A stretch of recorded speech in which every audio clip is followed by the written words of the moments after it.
nós estamos começando uma passagem que é apenas vista por 2 dos 4 evangelistas, que é a passagem do Sermão da Montanha, quando Jesus fala das bem-aventuranças. Em termos de detalhamento, nenhum dos apóstolos bate Mateus. Mateus é o mais detalhado. João, embora, claro que temos 2 dos 4 evangelistas, testemunhas presenciais. Mateus, que acabamos de citar. Então, quando ele traz as bem-aventuranças, que inclusive ao final vamos trazer aqui também, ele traz, tendo sido ele testemunha ocular do que ele narra. João, o outro dos 4 evangelistas, que também foi apóstolo, que também estava lá. Mas a passagem das bem-aventuranças não é narrada por João. Ok? Então, o único dos 4 evangelistas que esteve presente naquela montanha, naquele sermão, e que narra o que aconteceu, foi Mateus. Aqui o nosso Lucas, ele com certeza pode ter pego estas informações de João, mas pode ter ouvido, porque afinal não havia apenas essa fonte, certo? Havia uns ditos do Senhor. Havia outros tantos, vários. Jesus tinha, além dos 12, Jesus tinha entre 70 e 72 discípulos. Estavam ali. E que também, é claro, que levaram ajudaram a espalhar a mensagem e tudo o que ouviram do Mestre. Também ajudaram na divulgação do Evangelho. No entanto, os apóstolos são aqueles escolhidos pelo Mestre, formados pelo Mestre, e os que receberam as missões do Mestre, né? Diretamente de Jesus. Então, vejamos. Feita essa introdução, nós vimos aqui, no domingo passado, a primeira bem-aventurança. Maria Zã, minha querida, seja bem-vinda. E vamos revê-la. É o versículo 20. Ok? Nós vimos o 20 e vimos o 21. Vimos 2. Vamos rever agora. E levantando os olhos, Jesus aqui, para os seus discípulos disse: bem-aventurados os pobres, porque vosso é o reino de Deus. E nós chegamos a destacar aqui semana passada que Mateus, na sua narração da mesma passagem, coloca bem-aventurados os pobres de espírito. Os pobres de espírito são os humildes, diferente dos pobres materiais, certo? Aliás, nós sabemos, não é? Pobreza material não é garantia de humildade. Então, nós temos pessoas que podem ter uma riqueza material e serem humildes, e temos pessoas que não têm riqueza material e não o são. Então, aqui são 2 coisas diferentes, é importante. E como Jesus, o foco de Jesus nunca vai ser a matéria. O foco de Jesus é o espírito. É dar ao espírito imortal recursos, subsídios para o seu progresso, para o seu desenvolvimento, para a sua evolução. Então, quando Jesus veio e os anjos disseram que o Salvador tinha chegado, esse Salvador não é o Salvador de corpos, não é? Aliás, os primeiros cristãos, muitos morreram como? Exatamente mortos, pela fé, testemunhando a fé. Então, Jesus é o Salvador do nosso progresso espiritual.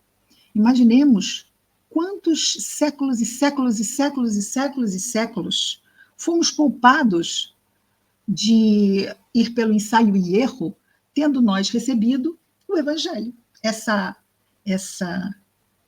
carta magna, que seria como a carta dos mares, não é? Das embarcações que atravessavam o oceano, levavam aquelas cartas, se guiavam pelos céus, não é? O Evangelho é isso. O Evangelho é essa diretriz, essa perfeita diretriz para o nosso crescimento de uma forma segura, de uma forma construída positivamente. Então, se nos esforçarmos, quanto mais nos esforçarmos em seguir as lições de Jesus, menos sofrida e menos demorada será a nossa progressão, será a nossa evolução. E eis que chega a nossa querida Renata. Renata, minha querida, seja bem-vinda. Então, Jesus levanta os olhos, fala dos pobres. E aqui vamos ficar, depois o que vamos fazer? Vamos ver aqui a narração de Lucas, e ao final nós vamos ouvir como ficou essa narração por Mateus, ok? Isso é interessante. Quando temos, e se vocês tiverem aí com vocês um exemplar do Novo Testamento, vão ver que quando vem o título, o subtítulo, né? Em subtítulo como esse aqui é Bem-aventuranças, nós vemos ao lado que outros evangelistas citam essa passagem. A cada subtítulo, nós vamos ver os evangelistas que citam a mesma passagem. Então, é exatamente aqui que nós vamos ver Mateus, capítulo 5, exatamente abrindo o Sermão do Monte, Mateus capítulo 5, 6 e 7, imaginem. Mateus dedica três capítulos ao Sermão da Montanha. Mahatma Gandhi disse, em determinado momento, que se a humanidade perdesse todos os registros religiosos do mundo, de todas as religiões, e apenas nos restasse, Mahatma Gandhi não era cristão, não é? E apenas nos restasse o Sermão da Montanha, que nada teria se perdido. Este é o Sermão da Montanha, que resume, Jesus o abre com as bem-aventuranças, e depois Jesus percorre inúmeros temas que resumem todo o Evangelho. Então, sabiamente, Gandhi fez essa referência justíssima. E depois, esse é o versículo 20, não é? Porque vosso é o reino de Deus. Nós vamos ver que aqui Lucas vai fazer referência ao reino de Deus. E que Mateus vai fazer referência ao reino dos céus. Podemos dizer a mesma coisa, reino de Deus, reino dos céus. Sim, o reino dos céus é de Deus. O que já nos reporta aqui, que reino dos céus parece estar mais ligado a uma determinada região. Né? O reino de Deus, nós sabemos que está aonde?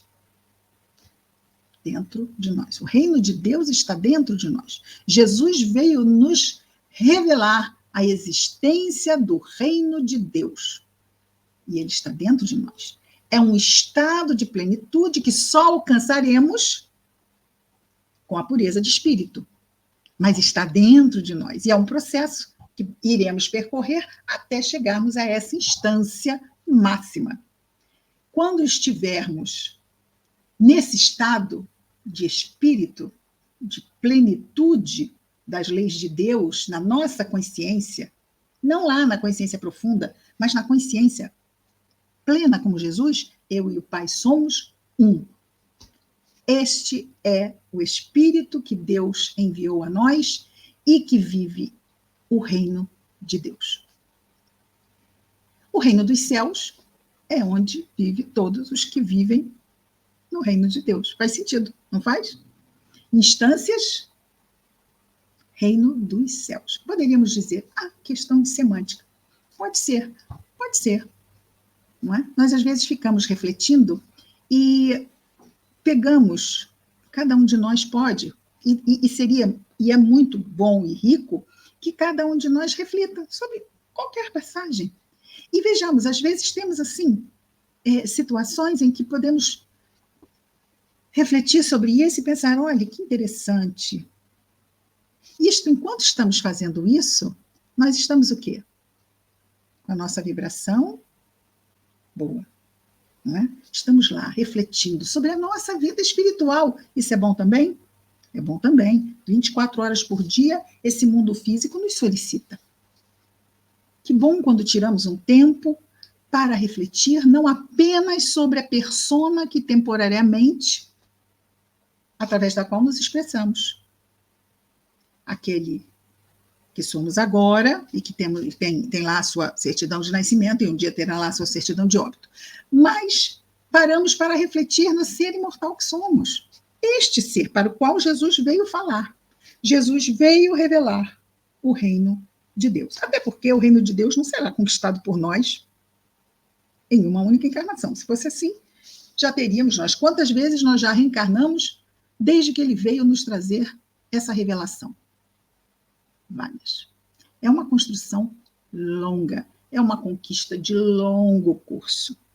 E aí falamos no início, né, sobre essa viagem das caravelas antigas, não é, que levavam aquelas cartas para se guiarem nos oceanos. Esse é o Evangelho, que nos guia nessa travessia pela vida espiritual, e é uma travessia ascensional, não é? Não é descendente essa travessia, ninguém volta atrás. O máximo que pode acontecer é nós ficarmos andando em círculos. mas não voltamos atrás nesse mar, é em frente, e é um mar ascensional.